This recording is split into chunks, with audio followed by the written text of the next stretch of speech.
Hi viewers, আজকে আপনারা দেখতে টার্গেট জব অফ একাডেমির পক্ষ থেকে একটা ছোট্ট ক্লাসের আমরা অনলাইন ক্লাস শুরু করেছি।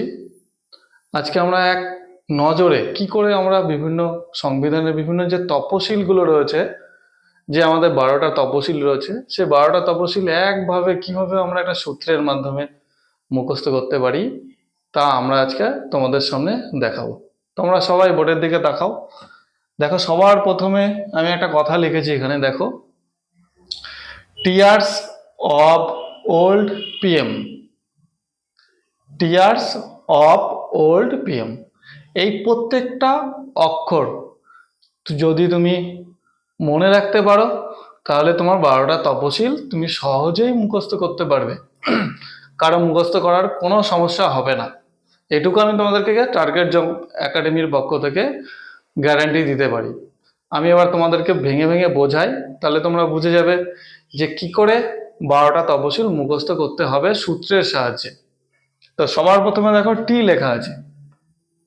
টি মানে হচ্ছে টেরিটরি বা স্টেট, মানে আমাদের ভারতবর্ষে যতগুলো রাজ্য আর কেন্দ্রশাসিত অঞ্চল রয়েছে সেটা সব টেরিটরি টি এর আন্ডারে আমাদের লিখতে পারি। 2 নম্বর দেখো ই লেখা আছে।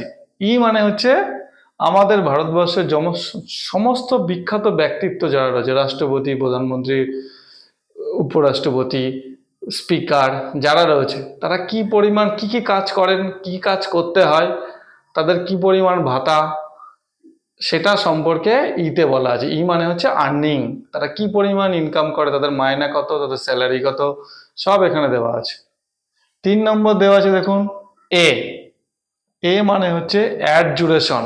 অ্যাডজুরেশন মানে তারা কিভাবে শপথ নেবে সেটা বলা আছে এ দিয়ে। তারপরের অক্ষরটা দেখুন আর। আর মানে রাজ্যসভা। রাজ্যসভার সিট কতগুলো হবে, তার গঠন প্রণালী কেমন হবে, সেটা সম্পর্কে বলা আছে হচ্ছে এই তপশিলে। আর তারপরে তপশিলটা দেখুন, 5 নম্বর তপশিল, যেখানে লেখা আছে এস। এস মানে হচ্ছে শিডিউল কাস্ট। আমাদের ভারতবর্ষে যে সমস্ত শিডিউল কাস্ট জনজাতি অঞ্চলে যে সমস্ত সম্পর্কে যা বলা আছে সব আছে এই আমাদের 5 নম্বর তপশিল।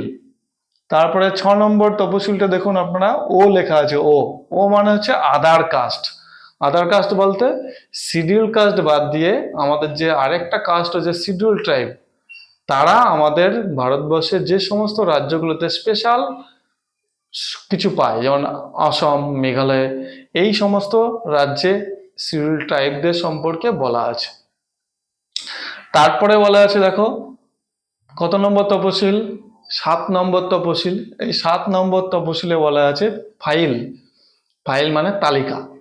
আমাদের ভারতবর্ষকে যে 3টে প্রধান প্রধান তালিকায় ভাগ করা হয়েছে, একটা হচ্ছে কেন্দ্র তালিকা, যুগ্ম তালিকা, রাজ্য তালিকা, সেটা বলা আছে এফএ। তারপরে দেখো 8 নম্বর তপশিলে কি বলা আছে, অফিসিয়াল। ও ও মানে হচ্ছে অফিসিয়াল ল্যাঙ্গুয়েজ। অফিসিয়াল ল্যাঙ্গুয়েজ মানে হচ্ছে আমাদের ভারতবর্ষে যতগুলো বর্তমানে অফিসিয়াল ল্যাঙ্গুয়েজ আছে সেই সম্পর্কে এখানে বলা আছে। তারপরে বলা আছে এল। এল মানে ল। বিভিন্ন আমাদের ভারতবর্ষে যে নিয়ম কানুনগুলো রয়েছে, ল, সেই নিয়ম কানুনের বৈধতা এই সম্পর্কে বলা আছে হচ্ছে নবম তপশিল। আর 10ম তপশিল মানে ডি।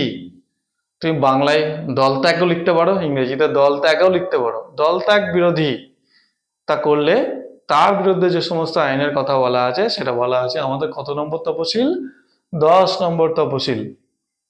তারপরে আর দুটো তপশিল রয়েছে আমাদের, 11 নম্বর তপশিল পি। পি মানে হচ্ছে পঞ্চায়েত। পঞ্চায়েত সম্পর্কিত যে সমস্ত কিছু লেখা আছে সব বলা আছে পিতে। আর লাস্ট তপশিল হচ্ছে এম, মিউনিসিপ্যালিটি। পৌরসভা সম্পর্কিত যে সমস্ত বিধিবিধানগুলো রয়েছে সব আমাদের রয়েছে 12তম তপশিল। এই আমাদের একটা ছোট্ট ক্লাস। এই সূত্রটা যদি তোমরা মনে রাখতে পারো তাহলে তোমাদের ভারতে বর্তমানে যে 12টা তপশিল রয়েছে, তো 12টা তপশিল তোমরা সহজে মনে রাখতে পারবে। আমি আরেকবার জাস্ট শুধু সূত্রটা একটু বলে দিই।